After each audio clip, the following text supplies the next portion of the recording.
Hi friends, welcome back. Best phone under 25,000 4 ഫോണുകൾ, അതാണ് ഞാനിവിടെ പറയാൻ പോകുന്നത്. 25,000 രൂപ റേഞ്ചിലൊക്കെയാണ് നിങ്ങളുടെ ബഡ്ജറ്റ്, 25, 26 അല്ലെങ്കിൽ 24, 23 ആ റേഞ്ചിലൊക്കെയാണ് നിങ്ങൾ ഫോൺ വാങ്ങിക്കാൻ ഉദ്ദേശിക്കുന്നതെങ്കിൽ ഈ 4 ഫോണുകൾ ഒരു പ്രിഫറൻസ് കൊടുക്കാവുന്ന ഫോണുകളാണ്.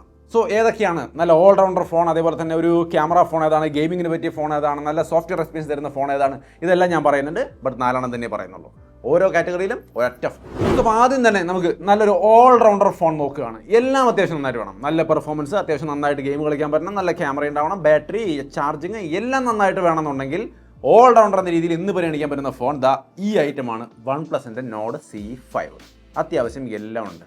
Dimensity 8350 എന്ന പ്രോസറാണ്. ഇത് വന്നിട്ട് റേഞ്ചിലെ ബെസ്റ്റ് പ്രോസർ അല്ല, ഇതിനേക്കാൾ മികച്ച പ്രോസറുള്ള ഫോണുകളുണ്ട്, അത് ഞാൻ പറയാം ഗെയിമിംഗ് ഫോൺ പറയുമ്പോൾ.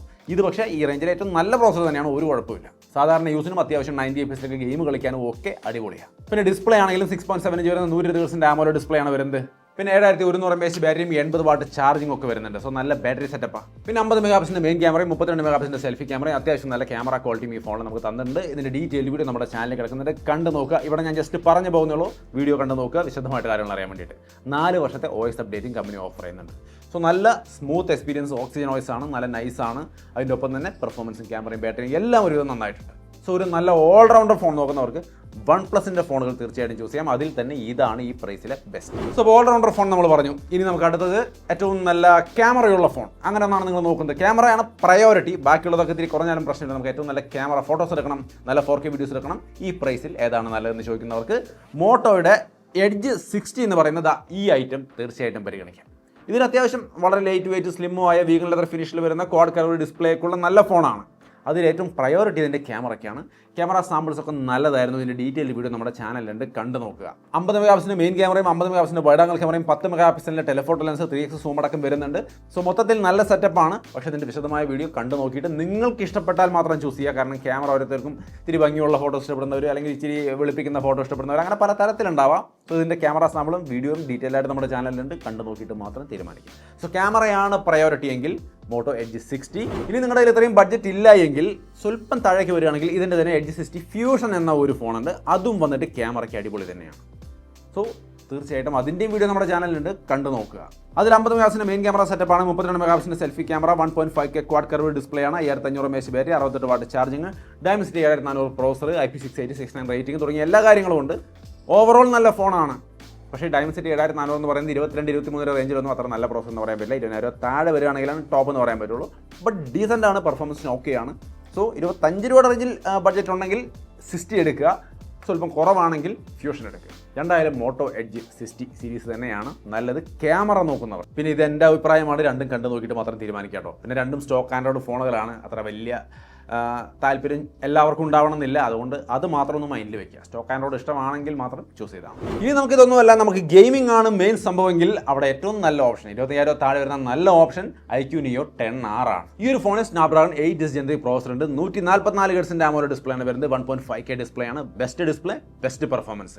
ബാറ്ററി ആണെങ്കിൽ 6400 mAh വരുന്നുണ്ട്, 80 വാട്ട് തന്നെയാണ് ഫാസ്റ്റ് ചാർജിങ്. സോ നല്ലൊരു സെറ്റപ്പാണ്, ഡീസൻ്റ് ആയ ക്യാമറ സെറ്റപ്പും ഉണ്ട്. സോ അത്യാവശ്യം ഓൾറൗണ്ടർ എന്ന രീതിയിൽ ഒരു ഗെയിമിംഗ് ഫോൺ നോക്കുന്നുവെങ്കിൽ തീർച്ചയായിട്ടും iQ Neo 10R one of the best option ആയിരിക്കും.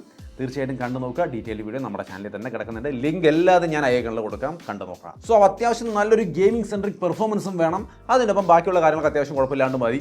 കുഴപ്പമില്ലാണ്ട് വേണം എന്ന് നിർബന്ധമുള്ളവർക്ക് ഇതെല്ലാം അത്യാവശ്യം നന്നായിട്ട് കൊടുത്തിരിക്കുന്ന ഫോണാണിത്.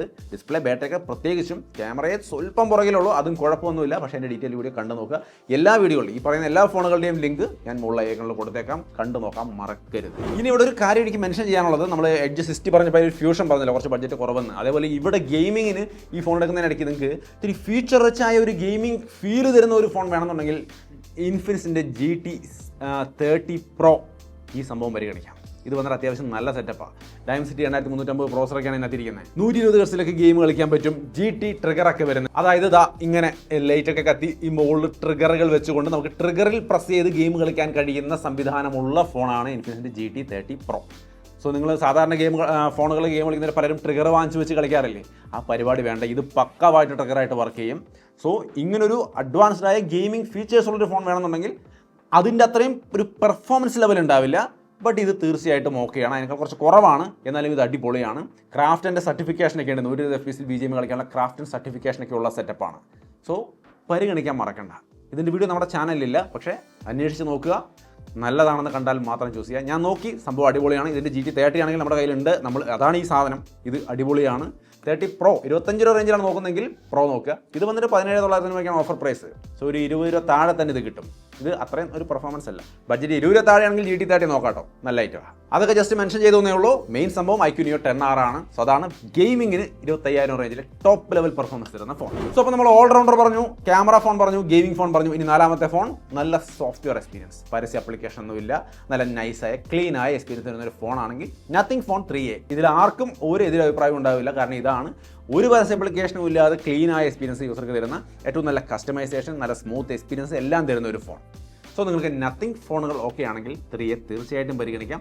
ഇത് വന്നിട്ട് ഒരു കാര്യത്തിലും ടോപ്പ് എന്ന് പറയാനില്ല. ക്യാമറ, ഗെയിമിംഗ്, പെർഫോമൻസ് ഇങ്ങനെ ഒന്നും പറയാനില്ല. എല്ലാം ഒരു ശരാശരി ലെവലിലേ ഉള്ളൂ. പക്ഷേ എക്സ്പീരിയൻസ് വന്നിട്ട് വൺ ഓഫ് ദി ബെസ്റ്റ് ആയിരിക്കും. ഈ ഫോണിൽ സ്നാപ്ഡ്രാഗൺ 7S Gen 3 ആണ്. 6.7 ഇഞ്ച് വരെ 120 AMOLED ഡിസ്പ്ലേ ആണ്. 50 MP ക്യാമറയാണ്. 32 MP സെൽഫി ക്യാമറയാണ്. 5000 mAh ബാറ്ററിയാണ്. എല്ലാം സ്പെക്ക് കേൾക്കുമ്പോൾ 23,000 കൊടുത്തെടുക്കാനുള്ളതുണ്ടോ എന്ന് തീർച്ചയായിട്ടും തോന്നും. അങ്ങനെയില്ല. അതൊരു ടോപ്പ് വാല്യൂ ഫോർ മണി അല്ല. നല്ല സോഫ്റ്റ്വെയർ എക്സ്പീരിയൻസ് ആണ് നിങ്ങൾ പ്രയോറിറ്റി എങ്കിൽ ഈ ഫോൺ നോക്കാം. ഡീസൻ്റ് ആണ്. വേറെ പ്രശ്നങ്ങളൊന്നും ഈ ഫോൺ നമ്മൾ ഉപയോഗിച്ചാൽ വന്നിട്ടില്ല. ഇതിൻ്റെ ഡീറ്റെയിൽ വീഡിയോ നമ്മുടെ ചാനലിലുണ്ട്, കണ്ടു നോക്കാം. ലിങ്ക് മുകളിൽ കൊടുത്തേക്കാം. സോ അപ്പോൾ ഇതാണ് 4 ബെസ്റ്റ് ഫോണുകൾ. അതിനിടയ്ക്ക് ഞാൻ അവിടെ മെൻഷൻ ചെയ്യപ്പെടേണ്ടുന്ന 2-3 ഫോണുകളും പറഞ്ഞു പോയിട്ടുണ്ട്. ബട്ട് 4 ലിങ്ക് മുകളിലുണ്ട്. വിശദമായ വീഡിയോ കണ്ടു നോക്കുക. ഇതിനേക്കാൾ മികച്ച ഫോണുകളുണ്ടെന്ന് നിങ്ങൾക്ക് തോന്നുമെങ്കിൽ തീർച്ചയായിട്ടും കമൻറ്റ് ചെയ്യാൻ മറക്കണ്ട. എല്ലാവരും കമൻറ്റ് കൂടി നോക്കുക. സോ അപ്പോൾ അത്രയുമാണ് 25,000 റേഞ്ചിൽ വാങ്ങിക്കാൻ പറ്റിയ ബെസ്റ്റ് ഫോണുകളുടെ ഒരു ചെറിയ വീഡിയോ. വീഡിയോ ഇഷ്ടപ്പെട്ടാൽ ലൈക്ക് ഷെയർ ചെയ്യാൻ മറക്കണ്ട. വീണ്ടും ഒരു വീഡിയോ കാണാം. ബൈ.